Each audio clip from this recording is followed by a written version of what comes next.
Hello student, good morning. पिछली class में हम लोग आसुत जल पढ़ रहे थे, ठीक है। तो आसुत जल का डायग्राम मैं नहीं बता पाई थी, कैसे प्राप्त करते हैं ये। तो देखते, एक पात्र लेते हैं, इसके बाद फिर उसमें पात्र में क्या करते हैं, एक पात्र के बीचों बीच में कटोरा रखते हैं, ठीक है। और पात्र में पानी ऐसे भरते हैं कि कटोरा ना तैर सके, ठीक। इसके पात्र को ऊपर से क्या करते हैं, पारदर्शी प्लास्टिक से ढक देते हैं, ठीक है। और उसके ऊपर क्या करते हैं, एक पत्थर रखते हैं, ठीक। इसके बाद फिर क्या करते हैं, एक भारी क्या करते हैं, पत्थर रख देते हैं, ठीक है, पारदर्शी प्लास्टिक के ऊपर। इसके बाद क्या करते हैं, उसे कुछ देर धूप में रख देते हैं। इसके बाद कुछ देर बाद देखते हैं कि उस प्लास्टिक के बीचों बीच में क्या होता है, आसुत जल इकट्ठा हो जाता है। देखिए यहाँ पे क्या है, इस प्लास्टिक के बीचों बीच क्या है, ये आसुत जल है, ठीक है, जो धूप में रखने के कारण इसमें आ गया है, ठीक है, प्राप्त हो गई है, ठीक। आगे देखते हैं 2.4 जल के भौतिक गुण। अब जल के क्या देखेंगे, भौतिक गुण देखेंगे, ठीक है। क्रियाकलाप 2 आवश्यक सामग्री। देखते हैं आवश्यक सामग्री में क्या क्या है, परख नली और जल, ठीक है। एक परख नली को जल से 3/4 भर लेते हैं। परख नली आप लोगों ने देखा है ना, उसको क्या करते हैं, जल से 3/4 भाग में भर लेते हैं, ठीक है। परख नली को ध्यान से देखें तथा नीचे दी सारणी को कॉपी में बनाकर जल के गुणों को लिखें। तो देखिए सारणी 2.3 में क्या है, गुण, अवलोकन, रंग, कैसा होता है जल का रंग, रंगहीन ना। गंध क्या होता है, गंध आता है तो उसे लिखिए। स्वाद कैसा होता है उसे लिखिए। पारदर्शिता, पारदर्शी होता है या अपारदर्शी होता है। अवस्था, ठोस होता है, द्रव होता है, गैस होता है। सामान्य ताप पर, ठीक है, सामान्य ताप पर क्या होता है, जल ठोस होता है, द्रव होता है या गैस होता है। ये सब आप लोग कॉपी में करके करिए रहिएगा, ठीक है, घर पे करिएगा। देखिए जल की पारदर्शिता के कारण ही प्रकाश जलीय पौधे तक पहुंचता है, ठीक है। जल क्या होता है, पारदर्शी होता है ना, तो क्या होता है, पारदर्शी होने के कारण जलीय पौधे तक पहुंचता है, ठीक है, क्या, प्रकाश, ठीक है। ताकि वो भोजन निर्माण की प्रक्रिया कर सके, ठीक है। पौधे को भोजन निर्माण करने के लिए प्रकाश की आवश्यकता होगी ना, तो जल में पारदर्शिता के कारण प्रकाश क्या होता है, जलीय पौधे तक पहुँचता है, जिससे वो अपना भोजन निर्माण कर सकते हैं, ठीक है, जिससे वो अपना भोजन निर्माण करते हैं, ठीक। जल का हिमांक 0 डिग्री सेल्सियस अर्थात इस ताप पर जल बर्फ में परिवर्तित हो जाता है, ठीक है। जल का हिमांक क्या होता है, 0 डिग्री सेल्सियस पर क्या होता है, जल बर्फ के रूप में बदल जाता है, ठीक है, बर्फ में बदल जाता है। और बर्फ 0 डिग्री सेल्सियस ताप पर ही जल में बदल जाता है। और बर्फ क्या होता है, 0 डिग्री सेल्सियस ताप पर ही क्या होता है, जल में बदल जाता है। इसे बर्फ का गलनांक कहते हैं, ठीक है, इसको क्या कहते हैं, बर्फ का गलनांक कहते हैं, ठीक है। बर्फ क्या होता है, 0 डिग्री सेल्सियस पे क्या होता है, जल में बदलता है, इसे बर्फ का गलनांक कहते हैं, ठीक है, बर्फ का जल में बदलना। जल का क्वथनांक 100 डिग्री सेल्सियस है। जल का क्वथनांक कितना है, 100 डिग्री सेल्सियस है, ठीक है। इस ताप पर जल उबलने लगता है। इस ताप पर क्या होता है, जल उबलने लगता है, टेम्परेचर बहुत ज़्यादा रहता है, ठीक है, तथा भाप में बदल जाता है, ठीक है। अब जल को 100 डिग्री सेल्सियस पर उबालेंगे और तो क्या होगा, जल क्या होगा, भाप में बदलने लगेगा, ठीक है। इसी ताप पर भाप को ठंडा करने पर वह जल में बदल जाती है, ठीक है। भाप को ठंडा किया जाए तो क्या होता है, जल में फिर से बदल जाता है, ठीक है। और उबालने पर क्या होता है, भाप के रूप में उड़ने लगता है, ठीक है। ग्रीष्म ऋतु में गर्म क्षेत्रों में सामान्य कूलरों का उपयोग किया जाता है। देखते हैं गर्मी के दिनों में क्या होता है, सभी लोग कूलर का उपयोग करते हैं ना। कूलर में जल को पंप द्वारा उसके 3 ओर लगी चटाइयों पर गिराया जाता है। देखिएगा कूलर में 3 ओर क्या लगे रहता है, क्या बोलता है, कूलर में जल को पंप द्वारा उसके तीनों ओर लगी चटाइयों पर गिराया जाता है। कूलर में आप लोगों ने देखा होगा ना कि तीनों ओर क्या लगा रहता है, खस लगे रहता है ना, चटाई टाइप से उसमें लगा रहता है, उसको क्या बोलते हैं, खस बोलते हैं, ठीक है। हवा गीली चटाइयों में से अंदर आती है। हवा क्या करती है, वो खस लगी रहती है, उससे क्या होती है, अंदर आती है, ठीक है, कूलर के अंदर आती है। और जल का वाष्पीकरण कर ठंडा हो जाती है, ठीक है। और जल का वाष्पीकरण होता है और क्या होती है, जल ठंडी हो जाती है, ठीक है। कूलर में लगा पंखा जब चलता है तब वह इसी ठंडी हवा को कमरे में फैलाता है और कमरा ठंडा हो जाता है, ठीक है। क्या होता है कि वो जो कूलर में लगी खस क्या होती है, बाहर से हवा आती है और वह क्या करती है, जल का वाष्पीकरण करती है, जिससे कूलर में और जब कूलर चलता है तब वो ठंडी हवा क्या होती है, कमरे में फैल जाती है और कमरा ठंडा हो जाता है। ठीक है, आगे देखते हैं क्रियाकलाप 3, आवश्यक सामग्री। क्या क्या लेते हैं, बीकर, आसुत जल, मोटा गत्ता, कार्बन की छड़ें, बल्ब, तार, सेल और नमक। क्या क्या लेते हैं आवश्यक सामग्री में, बीकर, आसुत जल लेते हैं, मोटा गत्ता लेते हैं, कार्बन की छड़ लेते हैं, बल्ब लेते हैं, तार लेते हैं और सेल और नमक। ठीक है, चलिए देखते हैं आगे।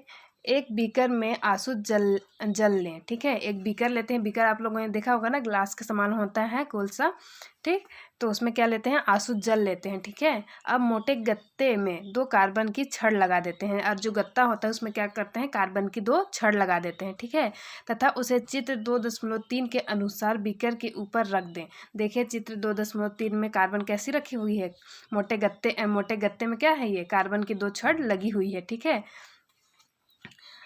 इन छड़ों को तांबे के तार की सहायता से सेल और बल्ब से जोड़ें। ठीक है, अब ये क्या है, तांबे का तार है, उसे क्या करते हैं, बल्ब से और सेल से क्या करते हैं, कार्बन की छड़ को जोड़ देते हैं, जैसे चित्र 2.3 में दिखाया गया है। ये देखिए कार्बन की छड़ है, इसको बल्ब से जोड़े हैं और इधर सेल से जोड़े हैं। ठीक है, क्या बल्ब जलता है, क्या बल्ब जलने लगेगा, चलिए देखते हैं। अब जल में 1 चम्मच नमक घोलें, फिर प्रयोग को दोहराएं। इसके बाद क्या करते हैं, जल में नमक डाल देते हैं, इसके बाद फिर प्रयोग को फिर से वही प्रयोग को दोहराते हैं। ठीक है, क्या अब बल्ब अब जलता है, क्या अब बल्ब जलेगा, देखते हैं। आसुत जल विद्युत का कुचालक होता है। ठीक है, आसुत जल क्या होता है, विद्युत का कुचालक होता है। आसुत जल क्या होता है, विद्युत का कुचालक होता है, जिसमें विद्युत प्रवाह आसानी से नहीं होते, विद्युत प्रवाह नहीं होती है। ठीक है, किंतु लवण घुल जाने के कारण विलयन विद्युत का चालक हो जाती है तथा बल्ब जलने लगता है। क्या बोलता है, आसुत जल विद्युत का कुचालक होता है। कुचालक मतलब जिसमें विद्युत प्रवाह ना हो सके। ठीक है, उसमें विद्युत प्रवाह नहीं होती है, किंतु लवण घुल जाने के कारण विलयन विद्युत का चालक हो जाती है। ठीक है, तो क्या होता है, आसुत जल में क्या करते हैं, नमक डाल देते हैं, तो क्या होता है, विद्युत का चालक हो जाता है। ठीक है, तथा बल्ब जलने लगती है। ठीक, आसुत जल में क्या होता है, आसुत जल क्या होता है, विद्युत का कुचालक होता है, और उसमें नमक डालने के बाद वह क्या होता है, विलयन आसुत जल से क्या होता है, विलयन में बदल जाता है, और क्या होता है, विद्युत का चालक हो जाता है नमक डालने के बाद, और इसके बाद यही क्रिया दोबारा करने से क्या होता है, बल्ब जलने लगता है। ठीक है, बरसात के दिनों में कभी कभी खुले बिजली के तार को गीली दीवार से संपर्क हो जाता है तो दीवार छूने से झटका लगता है।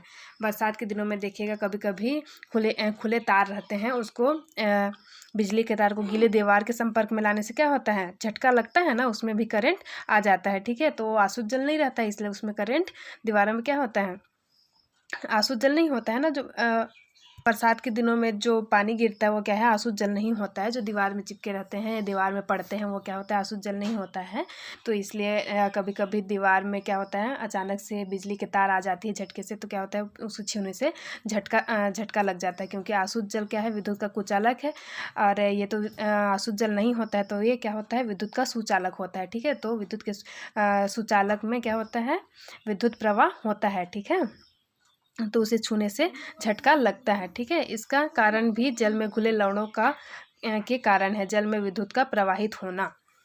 इसका कारण भी जल में घुले लवणों के कारण जल में विद्युत प्रवाहित होता है। ठीक है, आगे देखते हैं 2.5, जल एक अनोखा विलायक। क्या जल एक अनोखा विलायक के रूप में देखते हैं।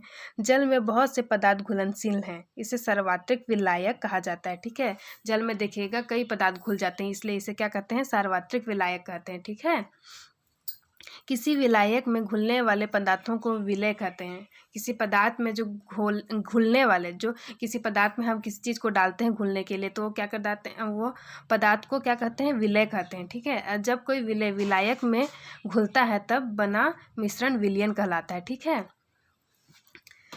जब किसी क्या कहते हैं, विलय। ठीक है, विलय में क्या करते हैं, विलय विलायक में घुलता है, जब कोई विलय विलायक में घुलता है तो बना मिश्रण क्या कहलाता है, विलयन कहलाता है। ठीक है, और क्या है, किसी विलायक में घुलने वाले पदार्थ को विलय कहते हैं। ठीक है, और कोई विलय विलायक में घुलता है तो बना मिश्रण विलयन कहलाता है। ठीक है, क्रियाकलाप 4, आवश्यक सामग्री। कांच की स्लाइड, नल का जल गर्म करने का साधन। ठीक है, क्या क्या लेते हैं? कांच की स्लाइड, नल का जल और गर्म करने का साधन। ठीक है, कांच की स्लाइड पर नल के जल की कुछ बूंदें रखकर तब तक गर्म करें जब तक वह पूरा वाष्प बनकर ना उठ जाए। कांच की स्लाइड पर क्या करते हैं? नल का जल की बूंद लेते हैं और तब तक उसे गर्म करते हैं तब जब तक कि वो वाष्प बनकर ना उठ जाए। ठीक है, जल का वाष्पीकरण स्लाइड को सूर्य के प्रकाश में रखकर भी किया जा सकता है। जल का वाष्पीकरण जो स्लाइड पे जल लेते हैं तो स्लाइड पे कितना, बहुत ज़्यादा जल तो नहीं आएगा, थोड़ा ही जल आएगा, तो वो क्या करते हैं? उसे सूर्य के प्रकाश में रखकर भी उसका वाष्पीकरण हम कर सकते हैं। ठीक है, क्या स्लाइड पर कोई पदार्थ प्राप्त हुआ? यह पदार्थ जल में घुले लवण है। ठीक है, इसके बाद जो जल में कोई पदार्थ प्राप्त होगा, हल्की सी पदार्थ, चोट टाइप से या कुछ भी, तो क्या होगा? जल के पदार्थ में घुले वो लवण होंगे। ठीक है, जो वाष्प के रूप में उड़ जाएंगे वो तो जल होंगे और जो बच जाएगा वो क्या होगा? लवण होगा। ठीक है, क्रियाकलाप 5 आगे देखते हैं। क्रियाकलाप 5। ठीक है, आवश्यक सामग्री क्या क्या लेते हैं? बीकर, नमक, शक्कर, जल, त्रिपाद स्टैंड, ठीक है, तार की जाली, चम्मच, गर्म करने का साधन। ठीक, देखते हैं। एक बीकर को जल से आधा भरकर एक चम्मच नमक डालें। ठीक है, एक बीकर लेते हैं, उसको जल से आधा भर लेते हैं। आधा बीकर में क्या करते हैं? जल आधा भर लेते हैं और उसमें नमक डालते हैं। ठीक, तथा कांच की छड़ से हिलाएं। उसे नमक डाल के कांच की छड़ से हिलाते हैं, घोलते हैं उसे नमक को। ठीक है, पानी में। क्या पूरा नमक जल में घुल गया?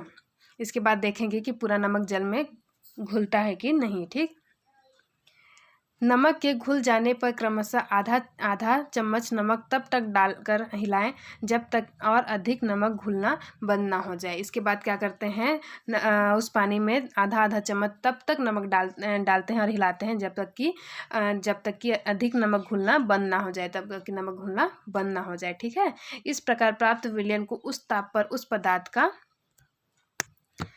क्या करते हैं? एक बीकर में पानी लेते हैं, उसमें नमक डालते हैं। ठीक है, और कांच की छड़ से हिलाते हैं। क्या नमक पूरा घुल जाता है? ये देखते हैं। इसके बाद क्या करते हैं? आधा आधा चम्मच लगातार उसमें नमक डालते हैं और हिलाते हैं और तब तक नहीं डालते रहते हैं जब तक कि अधिक नमक घुलना बंद ना हो जाता है। ठीक है, इस प्रकार प्राप्त विलयन को उस ताप पर उस पदार्थ का संतृप्त विलयन कहते हैं। ठीक है, अब बीकर को त्रिपाद स्टैंड पर रखकर गर्म करते हैं। इसके बाद क्या करते हैं? जितना नमक डालते हैं संतृप्त विलयन को क्या करते हैं कि त्रिपाद स्टैंड पर रखकर गर्म करते हैं। ठीक है, पुनः नमक को घोलें। इसके बाद फिर से क्या करते हैं? नमक को घोलते हैं।